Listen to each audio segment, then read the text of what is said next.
Монгол Улсын их хурлын хууль зүйн байнгын хороо мягмар гарагийн хуралдаанаараа Монгол улстай хүний эрх эрхчлөөний байдлын талаарх хүний эрхийн үндэсний комиссийн 13-14 дугаар илтгэлүүдийг хэлэлцлээ. Илтгэлүүдийг хүний эрхийн үндэсний комиссийн дарга Бямдорж танилцуулсан юм. Монгол улстай хүний эрх эрхчлөөний байдлын талаарх 13 дугаар илтгэлийг комиссийн хийсэн хяналт шалгалт судалгаа, комиссийн гишүүний шаардлага зөвлөмжийн хэрэгжилт, иргэний нийгэм бусад байгууллагуудыг хийсэн судалгаа, хэвлэл мэдээллийн хэрэгслээр мэдээлсэн болон засгийн газрын байгууллагуудаас ирүүлсэн мэдээлэл, иргэдээс комист хандан гаргасан гомдлыг үндэслэн боловсруулжээ. 13 дахь илтгэлд барилгын салбарт хөдөлмөрийн аюулгүй ажиллагаа, эрүүл ахуйн орчин, хойрхон анги болон цэргийн анги дэх албадан хөдөлмөрийн нөхцөл байдлын талаар комиссийн хяналт шалгалтын дүнг үндэслэн хөдөлмөрлөх эрхийн асуудлыг тусгажээ.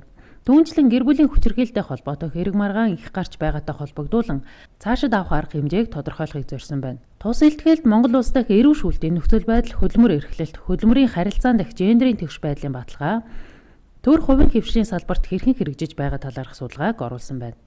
Монгол улс дахь хүний эрх эрхчлөөний байдлын талаарх 14-р илтгэлд эрүү шүүлтээс урьдчилан сэргийлэх зорилгоор Монгол улс дахь эрүү шүүлтийн нөхцөл байдлыг авч үзжээ. Мөн хүний эрхийг хамгаалах, өхүүлэн дэмжихэд хүний эрхийг хамгаалагчдын үүрэг оролцоо, хувь нэмэр чухал болохыг онцлон үзэж, өнөөгийн нөхцөл байдал цаашид авах арга хэмжээний талаар хувь хүний эрх чөлөөтэй байх, өмчлөх, хөдөлмөрлөх эрхийн зарим асуудлыг судалж, цаашид авах арга хэмжээний талаар тусгажээ.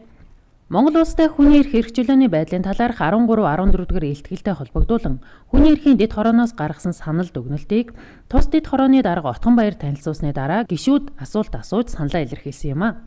Хэд хэдийн санал байнгын орооноос гарах тогтоолд тусгая гэсэн юм бодолтой байна. Нэгдүгээрт ер нь энэ парламентийн бүрэн эрхийн хугацаанд хүний эрхийн үндэсний комиссоос гаргасан зөвлөмжүүдийг хууль тогтоомжид хэрхэн тусгасан бэ? Засгийн газар тиймэрхүү чиглэлүүд өгжсэн бэ гэдэг дээр нэг тайлан гаргах нь зүйтэй гэж ингэж бодож байна.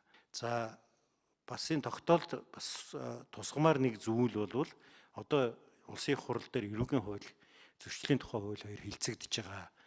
Эрүүгийн байцаан шийдэх хууль буюу процессын хуультай холбоотой асуудлууд бол хүлээгдээд яваад байгаа. Манай Бацаандан гишүүний ахалсан ажлын хэсэг байгуулагдаад жил хагас болж байна. Холбогдох саналууд нь бол гарчихсан засгийн газартай ярихаар засгийн газар бид өргөн барина гэж хэлдэг. Тэгээ өргөн барилгүй бараг жил гаруй болчиход байна.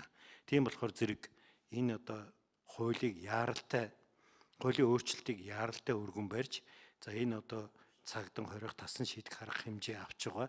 За түүнийг сунгаж байгаатай холбоотой мөн энэ шүүгчийн үйл ажиллагаа шүүх хурлын товтой холбоотой энэ хоригдож байгаа хүмүүсийн эрх зөрчигдөж байгаа. Эдгээр чинь бас юунууд бидний яриад байгаа хүмүүс ч бол ялтангууд юм уу хэрэгтэнгүүд нь биш шүү дээ.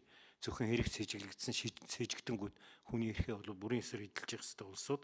Тэгэхээр зэрэг энэ хүмүүсийн байдал дээр гараад байгаа энэ завсрыг байхгүй болгох тал дээр яаралтай арга хэмжээ авах ёстой гэсэн ийм зүйлсийг бид энэ хуулинд тусгаж өгөх ёстой байхаа гэж тогтоолдод тусгаж өгөх ёстой байхаа гэж ингэж бодож байна. Иргэдээ дахиад яг л эрүүдэн шүүхийн нэг хэлбэр шүү дээ. Хэрэг сэржигдээд хийсэн үгүүн мэддэхгүй байгаа иргэнийг гяндан сандал дээр суулгана гэдэг бол болохгүй байхгүй юу? Ялаа аваа шоронд очсон болохгүй байгаа нөхрийг гяндан сандал дээр суулгах бол тэр бол хариуцлага элемент мөн.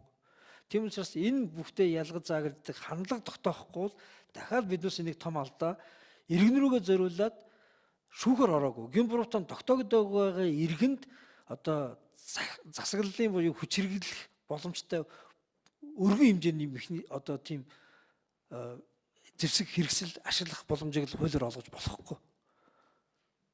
Энийг бол биднес бодох ёстой. Мэдээж хэрэг кarbon барьж байгаа карбоны стандарт дотроо тэр нөгөө цагдаа өргөж байгаа нөхөр зориулсан өрөөний чинь цонх хаалга аюулгүй юу амьдарч байгаа хүмүүст иршилгүй юу гэдэг стандартаа бий болгоод тийшээгээ дахиад мөнгө зарах ёстой. Цагдаа хорих дасан сэргийлэх арга хэмжээ эрүү шүүлттэй холбоотой асуудлаар хуулийн төслөө байнгын хороотой яриад яаралтай бэлэн болгоод байнгын хорооны гишүүдээрээ дамжуулаад өргөн барих ажлыг бэлтгэд оруулаа. Мөн хууль зүйн байнгын хорооны гишүүд сэжигтнүүдийг хорь цагдах мөрдөн шалгахтай холбоотой гарч буй алдаа дутагдалд хүний эрхийн үндэсний комисс анхаарлаа хандуулснаар тодорхой үр дүн гарч байгааг сайшааж үүний зэрэгцээ гэмт хэрэгээс болж хохирсон иргэдийн эрхийн асуудал орхигдоод байгааг сануулж байлаа. Мөн өдөр тутамд хүний эрх зөрчигдөж, энгийн асуудал шиг санагдах болсон зөрчлүүдэд хэр анхаарлаа хандуулж байгаа талаар тодруулан асууж байсан юм. Хууль зүйн байнгын хорооны гишүүд ийхүү хэлэлцсэний эцэст Монгол улстай хүний эрх эрх чөлөөний байдлын талаарх Хүний эрхийн үндэсний комиссийн 13-14 дугаар илтгэлүүдтэй холбогдуулан авах арга хэмжээний тухай байнгын хорооны тогтоол боловсруулан батлах нь зүйтэй гэж үзлээ.